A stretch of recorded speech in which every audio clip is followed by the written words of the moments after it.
הוא עשה את זה. אהלן חבר'ה, ברוכים הבאים לסיבוב האחרון של אליפות העולם, והפעם יש לנו תוצאה מכריעה ואלוף עולם חדש. אז בואו נקפוץ ישר לעניינים. דינג לירן בלבן פותח את המשחק עם פרש שבב 3, המהלך שעבד לו לא רע במשחק הקודם, אחרי הכל הוא ניצח. וגוקש מגיב אותו דבר עם ד' 5. פעם קודמת, אם אתם זוכרים, דינג המשיך עם ג' 4, אבל הפעם דינג הולך על מה שנקרא פתיחת הרטי הקלאסית עם זין 3, ואנחנו יכולים לשים פה את הרץ, לשחק ד' 4, ומשחק מאוד מעניין. גוקש בא מוכן עם המהלך הדי ראשי. כמובן, אותו הרעיון שאמרנו, רץ זין 2, ואנחנו רוצים להצליח לשים את החיילים בד' ובג'. ופה פתיחה באמת די רגילה, משהו מאוד פשוט, מאוד מוכר. פה דינג, עוד פעם, הולך על ללחוץ למרכז. די פשוט, נתקיף את המלכה, דינג חייב לחזור אחורה. גוקש הולך פה די על טקו, ודינג גם הולך על משחק שבו יש לו קצת לחץ, אבל הזדמנות לנצח. וגוקש ממשיך עם חייל ד' 4, שזה בהחלט המהלך הכי טוב, לקחת מקום, אין מה לעשות, כמו שאמרנו פעם קודמת, אם אתם זוכרים, אנחנו רוצים לשים את החייל פה, את החייל השני פה, לתמוך בהם, ולשים פה את הרץ, וככה לשחק את העמדה הזאת, זו הדרך הנכונה לשחק אותה. אז דינג ישר מתקיף את המרכז, גוקש לא מהסס, הוא הולך ומגן על האמצע, לאכול פה, זה כנראה המהלך הכי טוב. אם לא זה, אפשר אולי לעשות פה א3, לנסות לדחוף את החיילים, אבל זה כבר קצת מסוכן, כי אני מאיים עכשיו כבר, נגיד לשחק א3, אני מאיים לאכול בעצמי, והעמדה הזאת היא כבר פחות טובה, כי חייל ב-a3 הוא חולשה, המלכה יכולה נגיד לבוא לב' 6, פתאום יש פה שתי משבצות חלשות, שתי מטרות, לא כזה קל לשחק פה. אז דינג מבין את העניין, ומכה במרכז, מוציא את הפרש כמובן, לאכול פה זה לא כזה מעניין. אתה או תוכל קודם פה עם המלכה, או כאן. חיילים כפולים נכון, אבל ללבן יש זוג הרצים שזה לגמרי שווה את השני חיילים האלה, והחייל הזה האמת היא לא רע בכלל, הוא חוסם פה הרבה משבצות חשובות. אז אנחנו ממשיכים עם הצרחה, פרש לב' 5, להוציא מפה את הרץ, רץ אחורה, ב' 3, סולידי, להתקדם קדימה, פרש חוזר, הרץ חוזר, לרתק, דינג יצא קדימה, גוקש, ממשיך באמת עם משחק סולידי, להוציא את הרץ, יכול לשים אותו, סליחה פה לא, יכול לשים אותו פה, פה, לייצר פה אחלה של משחק נגד, והמצב של גוקש דווקא יחסית נוח. אמנם הרץ הלבן פה לא רע בכלל, אבל הרץ של שחור הוא גם מצוין פה, הוא מעולה, זה רץ שמוגן עם חייל. באמת עמדה מאוד נוחה לשני הצדדים, לא כזה קלה לשחק אותה בלבן, וגם לא כזה קלה בשחור, אבל באותה מידה גם יחסית קלה. דינג רוצה לשים פה את הפרש, ללחוץ את האלכסון, גוקש באותה מידה רוצה פשוט להחליף כמה שיותר כלים ולהוציא טקו, להוציא את הרץ, להוציא את שני הצרכים למרכז, פשוט מאוד. דינג ממשיך עם מלכה ד' 2 שזה בהחלט המהלך הכי טוב ודי מעניין. אני חושב שמלכה ג' 1 אולי, או ג' 2, שני מעניינים. הבא במלכה ג' 2 זה שרץ ישר לתוך הפרש לפה, וזה לא עזר לנו בכלום. אז מלכה ד' 2 זה מהלך מצוין. הבעיה שלי עם מלכה ד' 2 קצת זה שעכשיו המלכה לא מחוברת לכלום בעצם, היא מנותקת, היא באוויר. קצת קשה להמשיך מפה. עוד רעיון מעניין היה לבוא עם הפרש לפה ולנסות להחליף את הרצים וליצור משחק נגד עם הפרש בד' 3, ללחוץ את המרכז עם הרץ ולבוא לג' 5 וללחוץ את החייל החלש. אבל דינג הולך על פשוט, מלכה ד' 2, רץ a6, באמת מהלכים מאוד קלים, דינג קופץ לאמצע, פה צריך הרבה דברים לחשב, אבל דינג קופץ לאמצע וגוקש הולך לשבור את המבנה חיילים. דינג אוכל, שימו לב שפה דינג אוכל, אפשר לגמרי לאכול את החייל פה, אבל זה לא טוב בכלל כי אנחנו אוכלים פה, ועכשיו החייל הזה מוגן על ידי מה שנקרא הגנת אקסטרה. בעצם כרגע החייל לא מוגן, הרץ מתקיף, הרץ זה. אבל אם אני אוכל, הרץ שלי אוכל. בעצם הרץ שלי דרך הרץ של שחור מגן על החייל.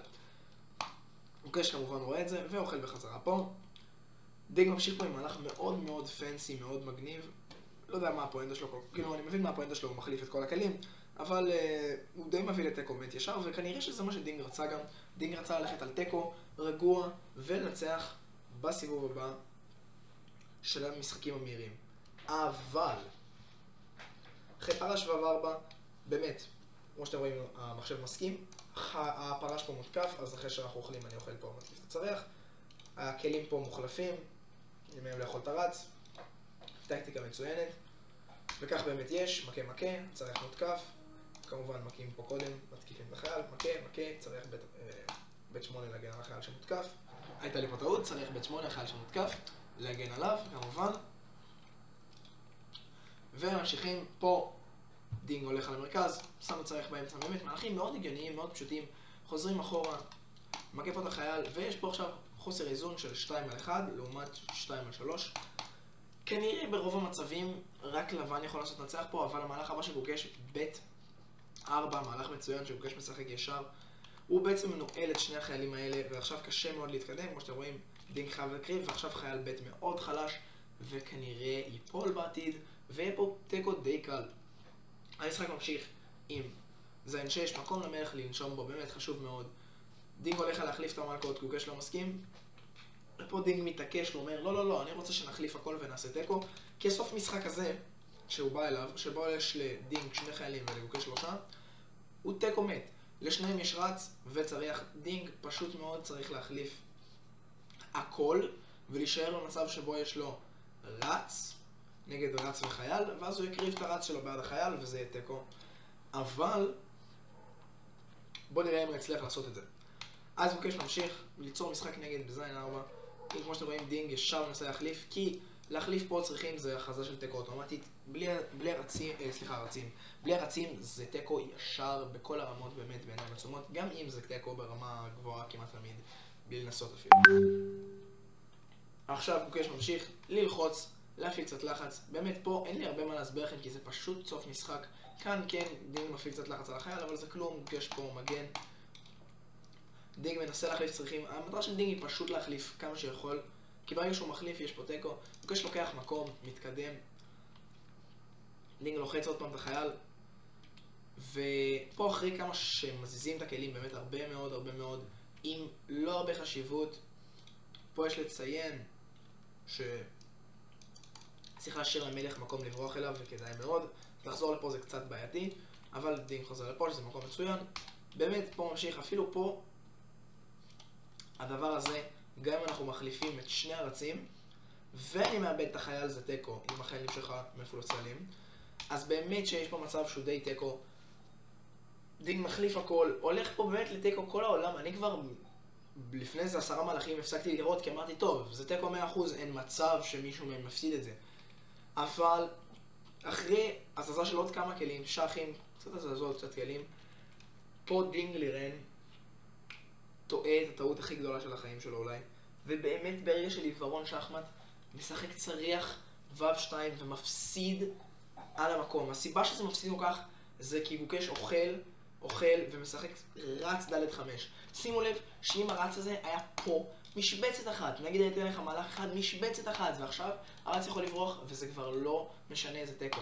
אבל בגלל שהרץ בפינה, במקום הכי גרוע, שהוא יכול להישאר רק על האלכסון הזה, הרצים חייבים להיות מוחלפים, והסוף משחק הזה הוא ניצחון תמיד לשחור. יש פה 2 חיילים על אחד, שחור פשוט מאוד יתקדם בזמן הנכון, נגיד עכשיו זה לא זמן הנכון, אבל יתקדם עם המלך ונצח. גם אם אנחנו באים לפה, שחור יתקדם כמו שצריך לאט לאט ויפרוץ ברגע הנכון, ידחוף את הכלים שלו, והסיכוי לעשות פה תיקו הוא רק אם במקרה כלשהו יש מצב שבו מלכים עומדים בצורה נכונה, אבל במצב הזה אין שום סיכוי לעשות פה תיקו, כי המלך של שחור פשוט נכנס פנימה לתוך העמדה, ודינג לירן ברגע עצוב מאוד מפסיד את אליפות העולם.